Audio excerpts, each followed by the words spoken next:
Alors maintenant, nous allons passer au raisonnement par l'absurde, qui est un raisonnement très beau, très subtil et très simple en réalité. Même si quand on va l'écrire au tableau, vous allez voir au début, avec des propositions P et Q, on a un peu de problème. Donc vous prenez une proposition P et une proposition Q. Alors vous êtes dans un exo qui vous demande de prouver cette implication, mais rien à faire, vous n'y arrivez pas. La contraposée, enfin le raisonnement par contraposée ne fonctionne pas non plus, ça veut dire que vous essayez de prouver que non Q implique non P, ça ne fonctionne pas non plus. Et bien là vous allez peut-être raisonner par l'absurde.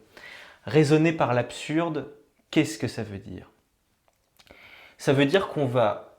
Eh bien, il se trouve qu'il y a une relation logique mathématique très intéressante, c'est que ça, c'est équivalent à autre chose. C'est, et alors là, je vais expliquer, vous en faites pas. P et non Q, fausse A. Alors là, j'ai mis P et non Q, fausse. On se dit, oulala, mon Dieu, mais qu'est-ce que ça veut dire? Juste garder ça là, mais je vais l'expliquer. On va supposer, en fait, le raisonnement par l'absurde, c'est très simple. Je suppose que ma proposition P est vraie, et je vais supposer que ma proposition Q est fausse. Je vais supposer que ça c'est vrai et que ça c'est faux. Okay, je me dis, ok, je suppose que P est vrai et que Q est fausse. Et quand vous allez faire, à partir de cette supposition, vous allez essayer d'arriver à ce qu'on appelle une contradiction. Contradiction.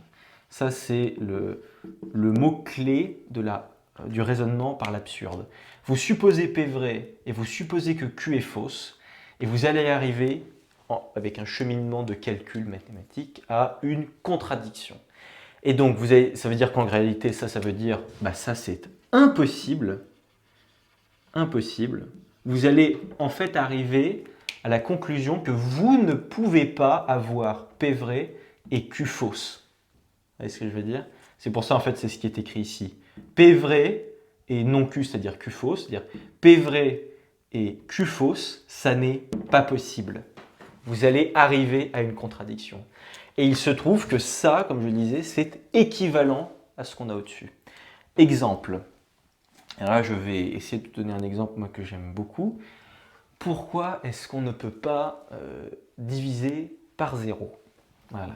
Ah, ah, ah. Pourquoi est-il impossible de diviser par 0?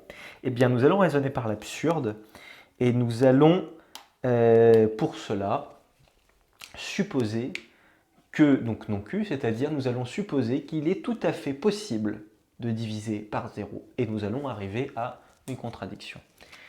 Prenons par exemple, je ne sais pas moi, mais un entier, par exemple 5. Voilà.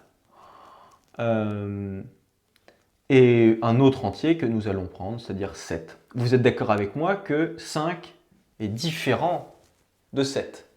Ok, très cool. Bon, ça, on va le garder entre parenthèses pour nous juste au-dessus, mais nous sommes d'accord avec ceci normalement. Maintenant, nous allons partir de cette égalité-là. 0 est égal à 0. Ça, c'est pas faux. Ceci implique que 0 fois 5 est égal à 0 fois 7, puisque un nombre multiplié par 0, ça donne 0. Donc 0 fois 5, ça donne bien 0, et 0 fois 7, ça donne bien encore 0.